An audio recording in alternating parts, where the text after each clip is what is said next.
Hello students, in this video we will be covering Chapter 3, Proportions. So as your book states, a proportion is an equality between ratios. So something like this, if you have the ratio A to B and the ratio C to D and they're equal, you write them as an equality and that equation would be known as a proportion. Now, I'm just going to say right off the bat that actually when I use the word proportion, I often use the word proportion and ratio interchangeably, and I don't think I'm the only one who does that. And I'm not saying that I am right. I'm not saying the book is wrong. I'm just saying, okay, let's just be clear about what we're talking about. In this class, when we talk about proportion, we are talking about an equation like this. Okay. So one thing that your book talks about is a method for solving for x if you end up having a proportion. And your book goes through it, calls it cross multiply, which is super standard. And the strategy is, actually, maybe I'll just say, hopefully you've read the book and you've seen this. So as a just gut check, pause the video and try to solve for x on your own. Okay, and assuming you did that, well, okay, when you cross multiply, you take the, say, denominator of one, multiply it by the numerator of the other, and do the same, take the denominator of one, multiply it by the numerator of the other, and set those two quantities equal. So here we would get 36x equals 45 times 12. And then to solve for x, you divide both sides by 36. And so you end up with 540 divided by 36, which is 15. And then your book discusses an application of both ratios and, or I suppose proportions, and the technique of cross multiplication. And in my experience, this type of problem is just a huge sticking point for students. So, all right, let's dive into compare to the whole problems. So a compare to the whole problem is a situation where you know the ratio of two types of objects. You know the total number of objects. And you want to find the number of each type of object. And this is best illustrated in an example. So, for example, this is all true. My kid loves Frozen and My Little Pony. She's 4.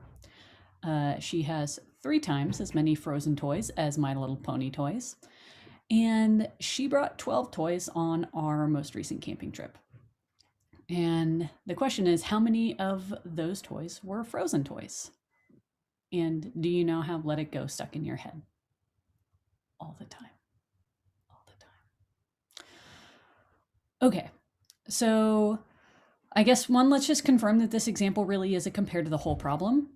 Do we know the ratio of two types of objects? Yes, the two types of objects here are Frozen toys and My Little Pony toys. And my daughter has 3 times as many Frozen toys as My Little Pony toys.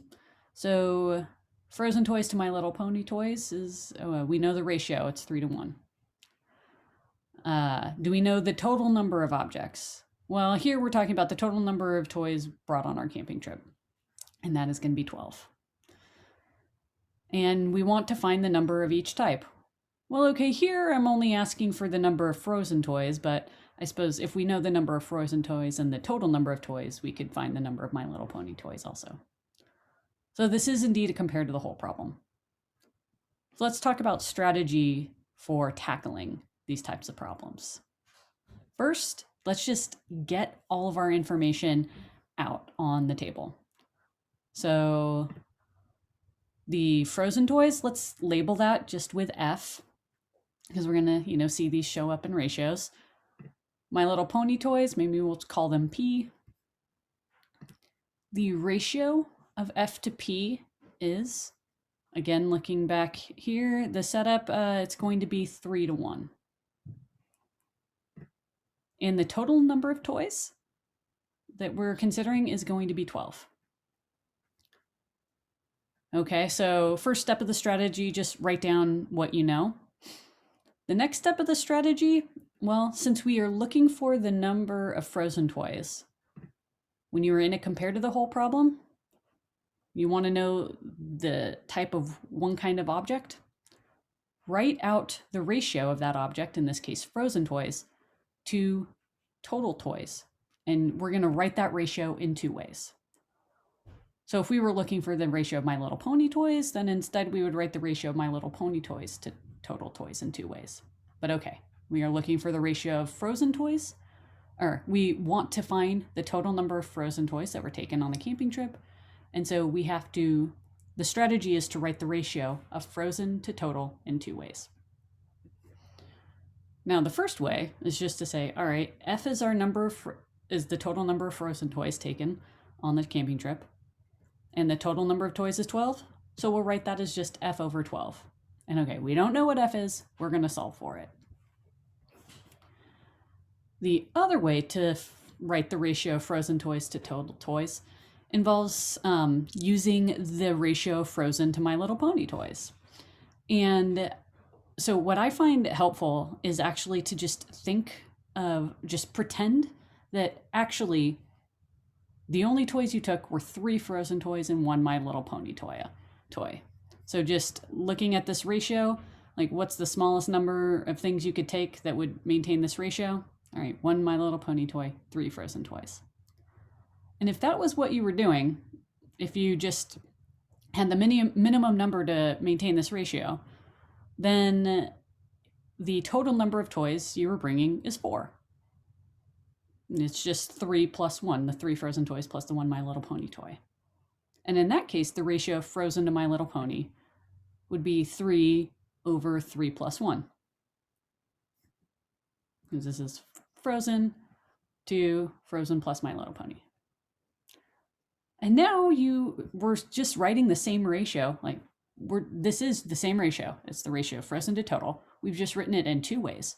One way, taking the total that we know exists and having in the numerator what we want to solve for, frozen. And then the other way we create just from the ratio of frozen to My Little Pony. Okay, and once we have those two ratios, we set them equal because we've set them up so that they're equal. And now it's just a matter of cross multiplying to solve for F. And if you do that correctly, you will get F is 9. And that's all we had for today. Thank you for watching.